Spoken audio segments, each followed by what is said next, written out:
오늘 본문에서 보는 것처럼 마지막 막바지에 하고 있는 이 바울의 고별 설교라고 할 수 있겠습니다. 보라, 이제 나는 성령에 매여 예루살렘으로 가는데 라고 하는 이 말씀으로 시작되는 이 고백은 단순히 이별의 인사 정도가 아닙니다. 이제 나는 성령에 매여 예루살렘으로 가는데, 즉 자신의 고난과 죽음을 감지한 이 바울의 유언과도 같은 이 고별 설교라고 할 수 있겠습니다.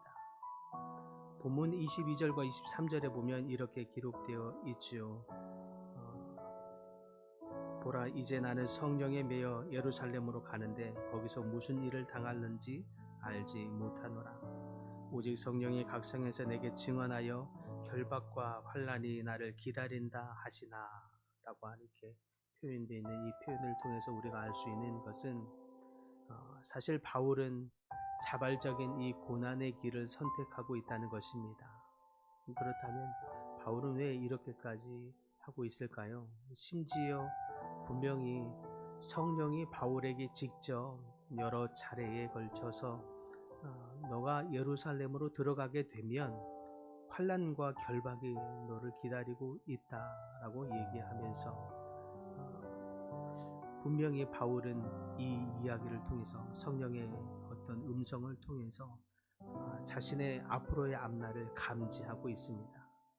그렇다면 상식적으로 사람들은 그 어려움을 피해야 마땅한 길일 것입니다.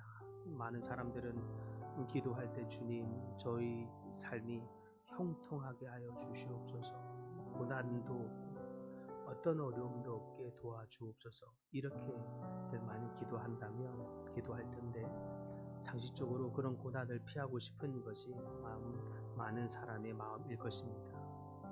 그래서 심지어 바울의 옆에 있는 많은 동료들도 바울을 만리하죠. 예루살렘으로 가지 마옵소서 당부합니다. 그런데 바울은 자신이 당한 환난과 고난, 역경, 죽음을 피하지 않습니다. 오히려 그 길을 향해 서둘러 가고 있는 모양입니다. 이유는 단 하나입니다. 바로 성령에 붙들렸기 때문입니다. 22절에 성령에 매여라고 하는 표현이 바로 그것을 증명해 주고 있습니다. 이 표현은 단순히 바울이 감정에 북돋아서 또 분위기에 이끌려서 라고 하는 의미가 아닙니다. 헬라어 원문에는 이 말을 데데메수네라고 표현하고 있는데 무엇인가에 결박되다, 속박되었다 라는 의미로 쓰는 단어입니다. 즉 마치 죄수가 누군가에 의해서 꽁꽁 결박되어 있는 것처럼 완전히 누군가에 통제되어 있는 상태, 즉 이 바울은 성령에 의해서 그렇게 완전히 통제되고 성령에 이끌리고 성령에 완전히 붙들려 있는 상태를 말해주고 있는 것입니다. 즉 바울은 자신의 어떤 열정과 의지대로, 어떤 사명감대로 내지는 억지로 끌려가고 있는 것이 아니라 완전히 성령에 결박된 상태로, 성령에 붙들린 상태로, 성령의 이끌림을 받은 상태로 자신의 인생 전체가 그렇게 맡겨졌다라고 하는 의미이겠습니다. 이것이 오늘날 우리가 붙들어야 할 중요한 메시지인 줄 믿습니다. 성령에 붙들리시길 바랍니다. 성령에 붙들린 자는 인생을 스스로 결정하지 않습니다. 인생의 방향을 자신을 위해서만 살지 않습니다.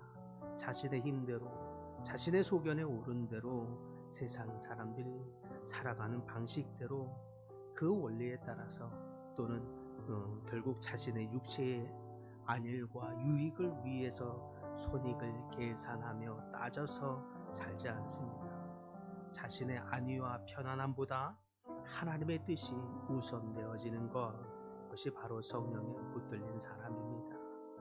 오늘날 많은 사람들이 미래의 불확실성과 불안함 속에 길을 잃고 방황하고 있습니다. 특별히 청년들에게는 정말 직업의 기회가 과거보다 더 많이 좁아졌다고 하죠. 일자리도 많이 사라지고 있고 또 우리 나이가 많으신 우리 고령화 사회에서는 또 독거 노인의 문제가 우리가 풀어야 할, 또 다음 세대에게 맡겨진 큰 숙제라 할 수 있겠습니다. 또 상황은 AI다, 또 메타버스다, 빅데이터다.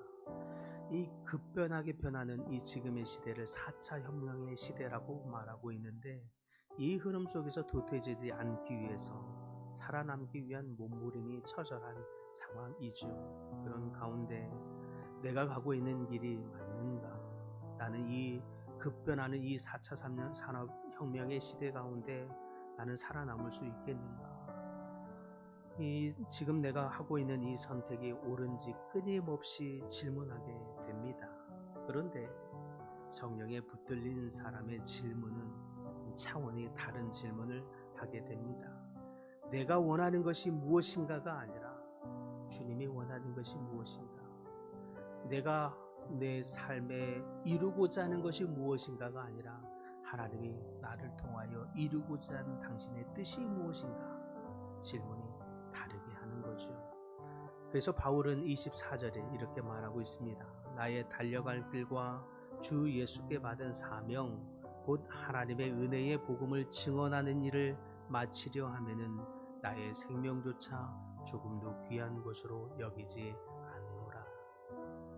바울에게 있어서 사명은 단지 직업의식이 아닙니다.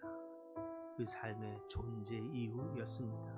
그는 사명을 위해서라면 생명조차도 조금도 아끼지 아니한다고 고백하고 있습니다. 사랑하는 성도 여러분, 여러분은 무엇에 붙들려 살고 있습니까? 성공입니까? 아니면 더 큰 집의 장말입니까? 높은 지위로의 승진입니까? 고액의 연봉입니까?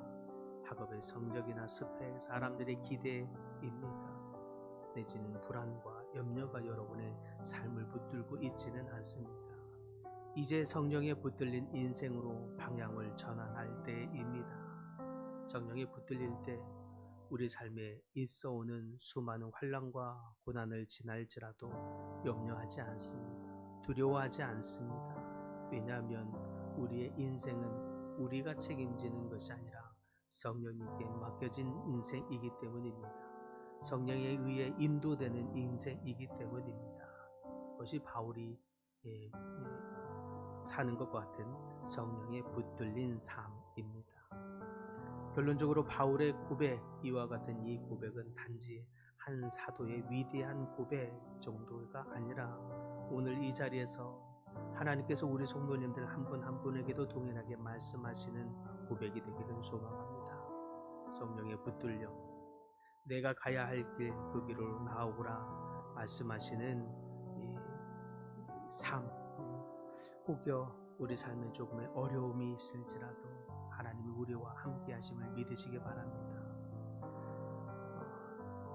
이 길을 가는데, 이렇게 다짐하고 가는데 한 젊은 예언가가 나타나서 바울의 있는 이 허리띠를 풀어다가 자기의 발목을 묶고 예언하면서 이르기를 이 끈의 주인이 이와 같이 묶임을 당하여 죽임을 당하리라, 이렇게 예언하고 있는 거죠.